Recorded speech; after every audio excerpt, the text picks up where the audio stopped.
Dans cette section 3, je vais voir l'instruction de la demande de permis de construire ou la déclaration préalable. Les communes de faible importance n'ont pas les moyens matériels et humains pour instruire les demandes de permis.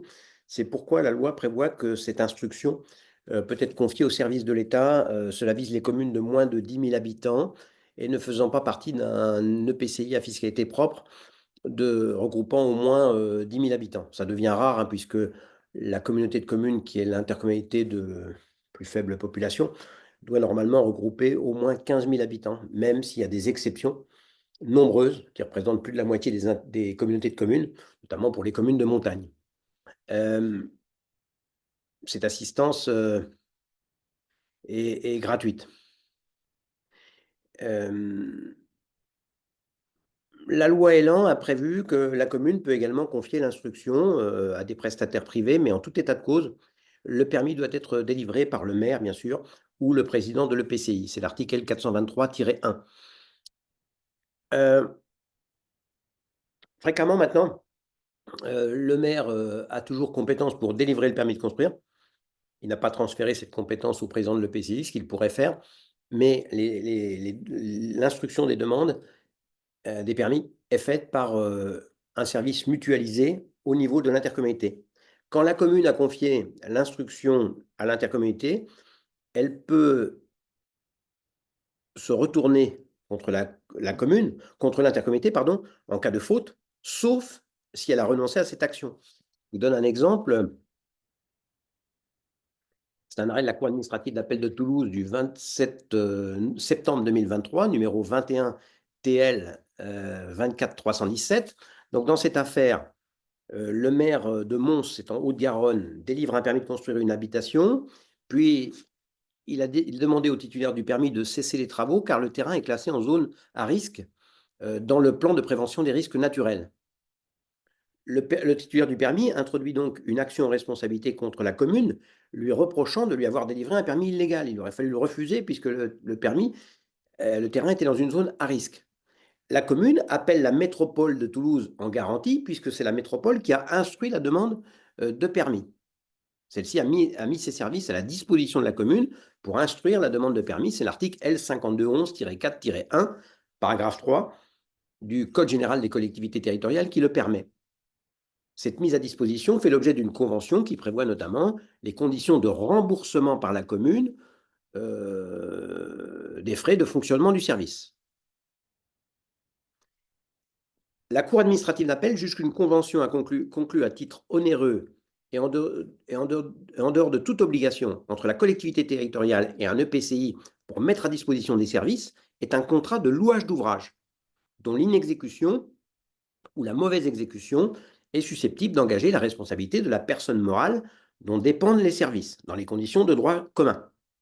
Si on s'en tient là, donc la commune était donc fondée à appeler la métropole en garantie. La convention est bien conclue à titre onéreux puisqu'elle prévoit le remboursement des frais de fonctionnement du service. Peu importe également que le service instructeur du droit des sols de la métropole de Toulouse soit sous l'autorité du maire de Mons. Cette convention constitue un contrat de louage d'ouvrage dont la mauvaise exécution est susceptible d'engager la responsabilité de Toulouse Métropole. Mais en l'occurrence, la Cour administrative rejette l'appel en garantie car dans la convention avec la métropole, la commune s'est engagée à ne pas appeler la métropole en garantie en cas de contentieux indemnitaire et qu'elle restera seule responsable des éventuelles irrégularités commises par le service instructeur mis à sa disposition. La commune de Mons soutient que cette stipulation est nulle en vertu de l'article L 2131-2131-10 du CGCT. Cet article dispose que sont illégales les décisions et délibérations par lesquelles les communes renoncent soit directement, soit par une clause contractuelle, à exercer toute action en responsabilité à l'égard de toute personne physique ou morale qu'elle rémunère sous quelque forme que ce soit. Donc, vous voyez, c'est une règle d'ordre public qui rend illégale une convention qui dérogerait à ce principe. Mais la Cour administrative d'appel juge que la commune ne peut pas invoquer cet article pour soutenir que la clause d'irresponsabilité qu'elle a souscrite, je m'engage à ne pas attaquer, est nulle, car il ne s'agit pas, en l'occurrence, d'une convention qui prévoit une rémunération. Vous voyez, l'article L 2131-10 s'applique aux conventions qui prévoient une rémunération. Ici, il y a certes remboursement des frais de fonctionnement. La convention de mise à disposition des services d'instruction de la métropole à la commune prévoit que la commune rembourse les frais de fonctionnement, mais ce n'est pas une rémunération. Donc, la clause d'irresponsabilité ne peut pas être déclarée nulle sur le fondement de l'article L 2131-10. L'article L 423-1 fixe le contenu du dossier de demande de permis de construire. Le dossier joint à ces demandes et déclarations ne peut comprendre que les pièces nécessaires à la vérification du respect du droit de l'Union européenne, des règles relatives à l'utilisation des sols et à l'implantation, à la destination, à la nature, à l'architecture, aux dimensions et à l'assainissement des constructions et à l'aménagement de leur abord, ainsi que des dispositions relatives à la salubrité ou à la sécurité publique. Donc, le service d'instruction ne peut pas demander une pièce autre que celle prévue par le Code de l'urbanisme. Donc, il y a un article qui donne les pièces qui doivent figurer dans la demande de permis de construire. Le service d'instruction ne peut pas demander une pièce qui n'est pas comprise dans cette liste. En principe, le dossier ne doit pas comporter un plan intérieur de la construction, sauf s'il s'agit d'un logement collectif. Article L 423-1, alinéa 4. Donc, paragraphe premier, la présentation de la demande. Les demandes de permis de construire, d'aménager, de démolir, les déclarations préalables sont adressées par lettre recommandée avec demande d'avis de réception ou déposées à la mairie dans laquelle, de la commune dans laquelle ces travaux sont envisagés. La demande est déposée soit par un propriétaire ou son mandataire, ou par des personnes attestant être autorisées à exécuter les travaux. En cas d'indivision, la demande peut être présentée par un ou plusieurs co-indivisaires.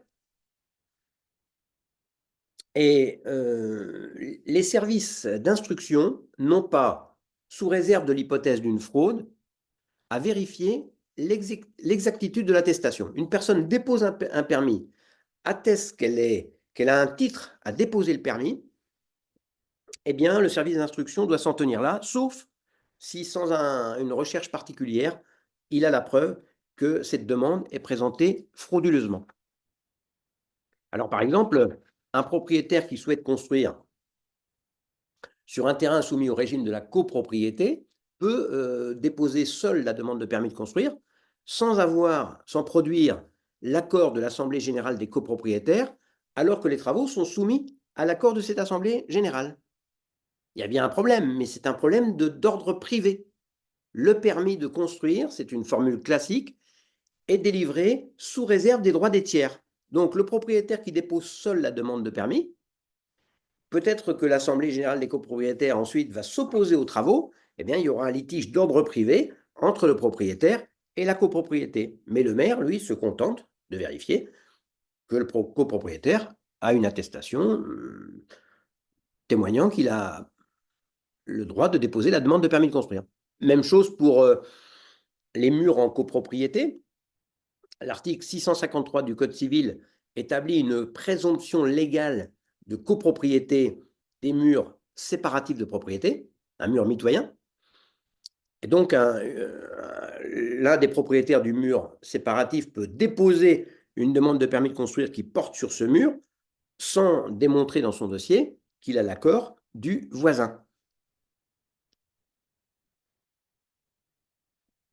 Donc, pas d'obligation de vérification par le service instruction, sauf s'il y a fraude avérée. Exemple, Conseil d'État, 9 octobre 2017, numéro 398 853. C'est le maire de Sceaux qui a retiré un permis qu'il avait délivré. Une autorité administrative n'est pas enfermée dans un délai pour retirer une décision obtenue frauduleusement. Normalement, en vertu du Code des relations entre le public et l'administration, une décision créatrice de droit doit être retirée dans le délai de 4 mois, si elle est illégale. Dans le Code de l'urbanisme, une autorisation d'urbanisme doit être retirée, si elle est illégale, dans le délai de 3 mois. Mais ce délai n'est pas n'est pas à respecter quand la décision a été obtenue par fraude. C'est le cas dans cette affaire donc à propos de la ville de Sceaux, parce que donc la personne avait obtenu un permis de construire, et puis ensuite, donc le maire le retire parce qu'il constate que celui qui avait demandé le permis de construire avait une promesse de vente, mais qui était expirée. Et il savait que le propriétaire avait conclu une autre promesse de vente avec quelqu'un d'autre. Donc, il n'avait pas de titre à construire et il le savait. Donc, en demandant le permis, il commet des manœuvres frauduleuses qui autorisent à retirer le permis passé le délai habituel de 3 mois.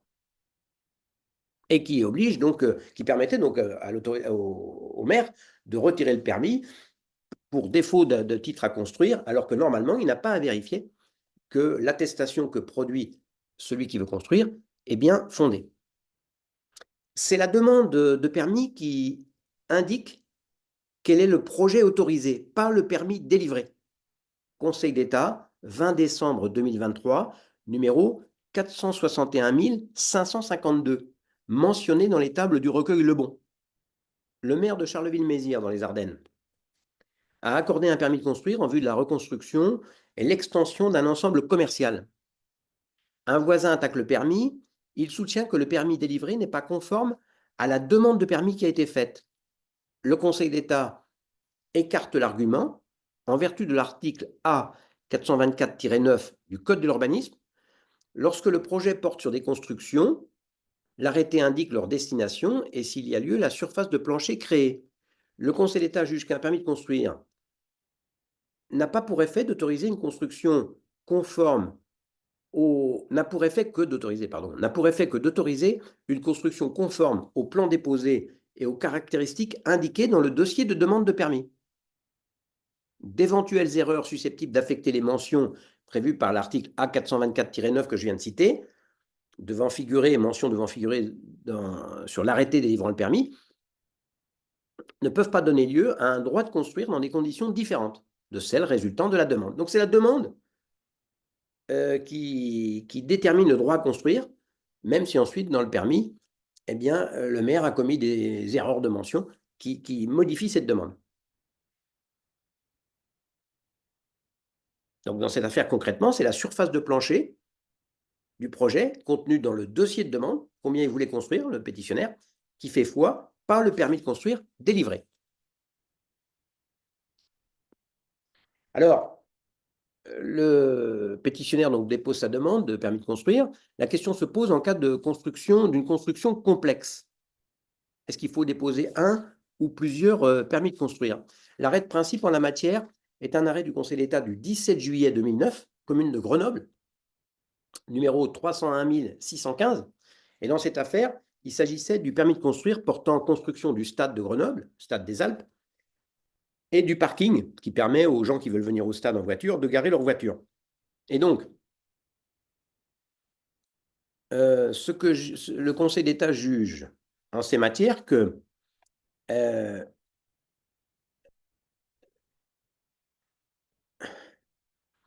la construction d'un ensemble immobilier unique, même composé de plusieurs éléments, comme c'est le cas ici, doit en principe faire l'objet d'une seule autorisation de construire, un seul permis, sauf à ce que l'ampleur et la complexité du projet justifient que des éléments de la construction ayant une vocation fonctionnelle autonome puissent faire l'objet de permis distincts, sous réserve dans ce cas-là que l'autorité administrative soit en mesure d'apprécier le projet dans sa globalité. En revanche, les constructions distinctes ne comportant pas de lien physique ou fonctionnel entre elles n'ont pas à faire l'objet d'un permis unique, mais peuvent faire l'objet d'autorisations distinctes. Donc, quand ce sont différentes constructions qui ont un lien physique et fonctionnel, en principe, elles font l'objet d'un permis unique.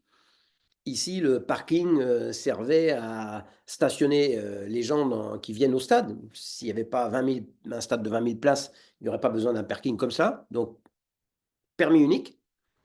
En revanche, si les deux différents éléments n'ont pas de lien, eh bien, des permis distincts doivent être déposés.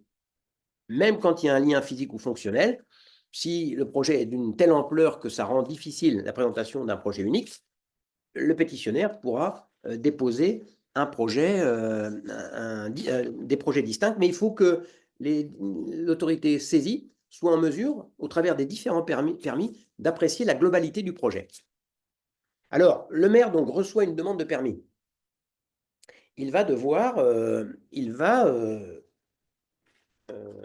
lui affecter un numéro d'enregistrement.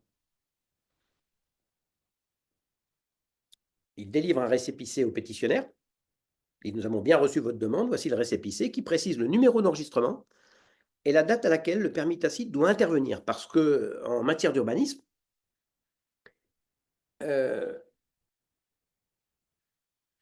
avant même que une loi de 2013, je crois, pose le principe que le silence vaut acceptation, en droit de l'urbanisme, avant même cette loi, eh bien, le silence du service d'instruction fait naître, en principe, un permis tacite ou une non-opposition tacite, si c'est une déclaration préalable. Donc, le récépissé donc, précise le numéro d'enregistrement et la date à laquelle un permis tacite doit intervenir.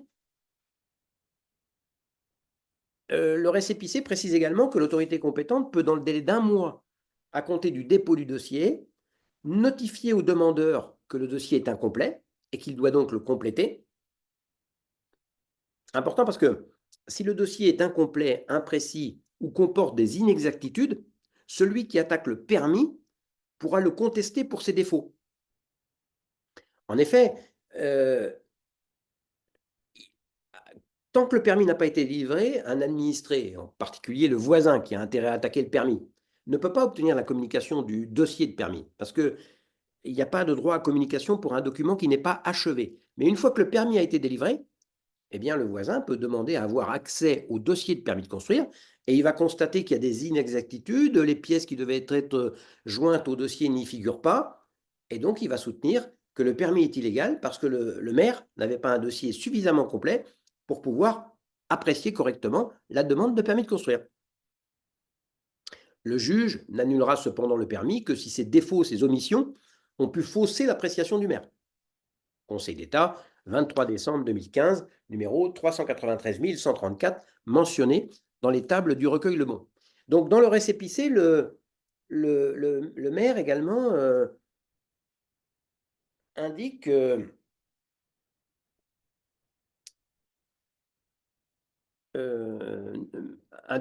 peut indiquer un délai différent de celui qui lui avait été initialement indiqué lorsque le projet. Oui, c'est ça, je disais. Le récépissé donc, peut, dans le délai d'1 mois à compter du dépôt du dossier,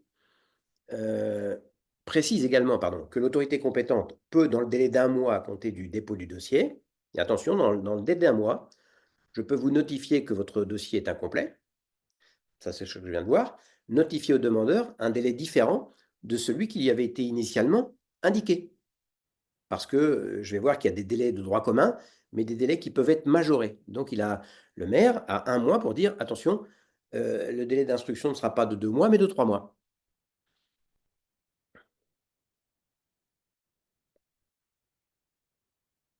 Le récépissé indique également que dans ce délai d'1 mois, le pétitionnaire sera informé que ce projet se trouve par exception dans une hypothèse où ce n'est pas un permis tacite qui peut naître au terme du délai d'instruction. C'est notamment le cas lorsque l'architecte des Bâtiments de France doit être saisi. Dans les 15 jours qui suivent le dépôt de la demande ou de la déclaration, la demande de permis ou la déclaration, et pendant la durée d'instruction de celle-ci, le maire procède à l'affichage en mairie d'un avis de dépôt de demande de permis ou de déclaration préalable qui précise les caractéristiques essentielles du projet. Alors ensuite, paragraphe 2, le délai d'instruction. Délai d'instruction. Alors, le délai d'instruction court à compter de la réception en mairie d'un dossier complet. Article R. Alors, non, je ne vais pas vous donner le numéro parce que j'en suis pas sûr. Si, article R 423-19. Le dossier est réputé complet si l'autorité compétente, le service d'instruction, n'a pas, dans le délai d'1 mois à compter du dépôt de la demande, je viens d'en parler, notifié au demandeur ou au déclarant la liste des pièces manquantes. Oui, à compter dans le récépissé, il dit, nous avons 1 mois à compter de la demande pour vous demander des pièces manquantes. Si ce n'est pas fait, le dossier est réputé complet. Lorsque le dossier ne comprend pas les pièces exigées, eh bien, l'autorité compétente, dans le délai d'1 mois, demande au pétitionnaire de compléter son dossier. Et on va lui indiquer que les pièces manquantes doivent être adressées à la mairie dans un délai de 3 mois à compter de la réception de cette demande. Donc j'ai 1 mois, la mairie a 1 mois pour faire la demande à compter du dépôt de la demande de pièces manquantes à compter du dépôt de la demande de permis. Et le pétitionnaire a 3 mois pour communiquer les pièces. S'il ne les communique pas, ça lui est indiqué dans la demande, eh bien, s'il ne communique pas les pièces manquantes dans le délai de 3 mois, naîtra un rejet tacite. Le permis ne sera pas délivré, c'est un rejet du permis qui sera le silence fera naître un rejet de permis. La demande indique également que le délai d'instruction commencera à courir à compter de la réception des pièces manquantes. Si le service d'instruction demande une pièce qui n'était pas requise, je vous l'ai dit, hein, il y a une liste exhaustive de pièces qui peuvent être demandées, le service d'instruction ne peut pas en demander d'autres. Quelles sont les conséquences de la demande d'une pièce qui n'est pas exigible? Eh bien, le Conseil d'État a évolué dans un arrêt de 2022. C'est un arrêt du 9 décembre 2022, commune de Saint-Herblain, numéro 454 521, publié au Recueil-le-Bon. Jusqu'ici, le Conseil d'État avait, dans un premier temps, donc adopté une jurisprudence favorable à l'administration. Il avait considéré que si l'administration demande une pièce qui n'est pas requise, cela entraîne l'illégalité d'une décision tacite d'opposition. Vous voyez, la mairie demande une pièce, le pétitionnaire ne la communique pas dans les 3 mois, il dit bah, ça rejette la demande, puisque vous n'avez pas communiqué la pièce. En revanche, donc, cette demande d'une pièce qui n'est pas exigible ne pouvait pas faire naître une décision, un permis tacite ou une non-opposition tacite. Eh bien, le Conseil d'État a abandonné cette jurisprudence. Désormais, si le service d'instruction demande à tort une pièce qui n'est pas exigible, cette demande ne proroge pas le délai d'instruction. Et au terme du délai normal, le pétitionnaire devient titulaire d'une non-opposition tacite ou d'un permis tacite. Une demande de pièces complémentaires faisant naître une décision tacite de refus en l'absence de la production des pièces demandées, cette demande est un acte faisant grief susceptible de recours pour excès de pouvoir. C'est un arrêt du Conseil d'État du 8 avril 2015, numéro 365 804, mentionné dans les tables du Recueil-le-Bon, qui le précise. Si la commune veut proroger le délai d'instruction, elle doit en indiquer précisément le motif au pétitionnaire. Conseil d'État, 30 décembre 2020, numéro 432 422. Le délai d'instruction de droit commun est de 1 mois pour les déclarations préalables, 2 mois pour les demandes de permis de construire, les demandes de construire une maison, les permis de démolir, 3 mois pour les autres demandes. Le service d'instruction donc peut modifier le délai d'instruction de droit commun que je viens de donner là. Ce délai que je viens de vous donner, c'est un délai qui est prévu à l'article R423-23. Mais donc il est précisé à l'article R423-24 les hypothèses de majoration. Le délai d'instruction de droit commun est majoré d'1 mois lorsque la demande de permis, le projet, est soumis à des autorisations au titre d'autres législations. Donc, quand c'est 1 mois, ça devient 2 mois. Quand c'est 2 mois, ça devient 3 mois. Et quand c'est 3 mois, ça devient 4 mois. Il y a des multitudes de polices spéciales qui peuvent, par exemple, une exploitation, ouverture d'une grande surface, il faut un permis de construire, puis il faut aussi une autorisation au titre de la législation sur les grandes surfaces. Lorsque le projet est situé dans le patrimoine d'un site patrimonial remarquable, il va falloir demander l'avis d'autres. Aux abords d'un monument historique, l'ABF va être saisie. Lorsque le projet est soumis à l'avis de la commission départementale de la préservation des espaces naturels, agricoles et forestiers. Lorsque la décision nécessite une dérogation. On a vu que le maire pouvait déroger aux règles d'urbanisme pour des raisons tirées d'adaptation mineure, pour des raisons tirées de la configuration du sol, par exemple, eh bien, ça modifiera le délai d'instruction. Lorsque le délai d'instruction de droit commun est modifié, l'autorité compétente indique au demandeur ou à l'auteur de la déclaration, dans le délai d'1 mois à compter de la réception ou du dépôt du dossier à la mairie, le nouveau délai, son nouveau point de départ, les motifs de la modification du délai.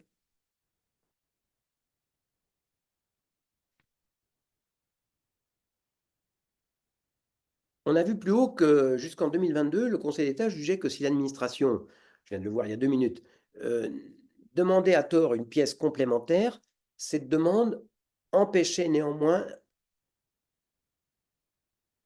la naissance d'un permis tacite. Ce n'est plus le cas maintenant, hein. Si l'administration, le service d'instruction demande une pièce qui n'est pas exigée, cette demande ne peut pas empêcher la naissance d'une décision favorable tacite au terme du délai d'instruction. Donc le Conseil d'État en juge ainsi dans un arrêt que je viens de citer il y a 2 minutes, l'arrêt du Conseil d'État du 9 décembre 2022, commune de Saint-Herblain, numéro 454 521, publié au Recueil Le Bon. Eh bien, de la même façon, le Conseil d'État a évolué dans sa jurisprudence lorsque le service d'instruction décide de majorer à tort le délai d'instruction.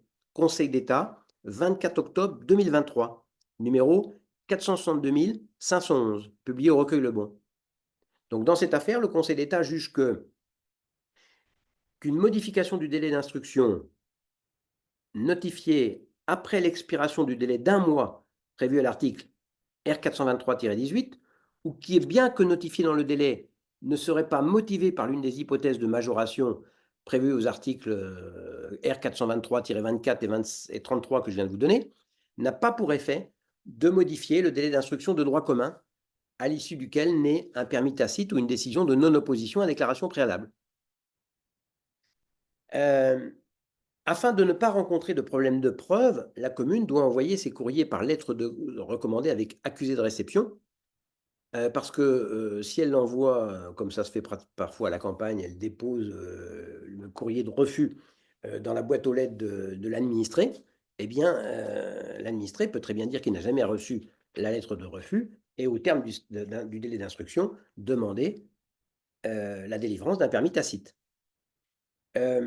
Quand le maire est saisi d'une demande de permis de construire, il peut refuser le permis, il doit même le refuser s'il décèle des exactitudes dans le dossier, par exemple des inexactitudes relatives à la surface du terrain.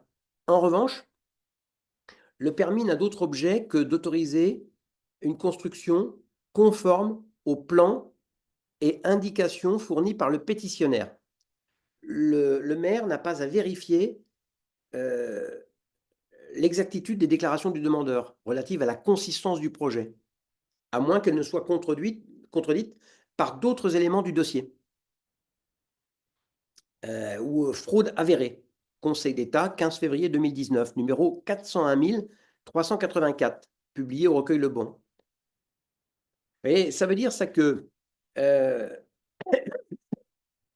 si par exemple quelqu'un demande un permis de construire pour construire un garage et le garage qui est accolé à la maison fait 5 mètres de haut, le voisin attaque le permis et dit il n'y a pas de raison de construire un garage de 5 mètres de haut pour ranger les voitures, pas des camions. Et donc, en fait, le pétitionnaire vous a demandé un permis de construire pour construire un garage, mais à terme, il va transformer le haut en chambre aménageable. Le maire n'a pas à faire cette projection. Il vérifie, sauf fraude, que le permis correspond, que le permis tel qu'il est délivré, tel qu'il apparaît dans le dossier, est conforme aux règles d'urbanisme. Il ne peut pas se dire ah oui, mais le projet sera autre par la suite. Si les travaux sont irrégulièrement entrepris par la suite, eh ben, il faudra utiliser les procédures pénales que je verrai plus loin. Voilà, je m'en tiendrai là et la prochaine fois, je verrai, dans un paragraphe suivant, je verrai le sursis à statuer.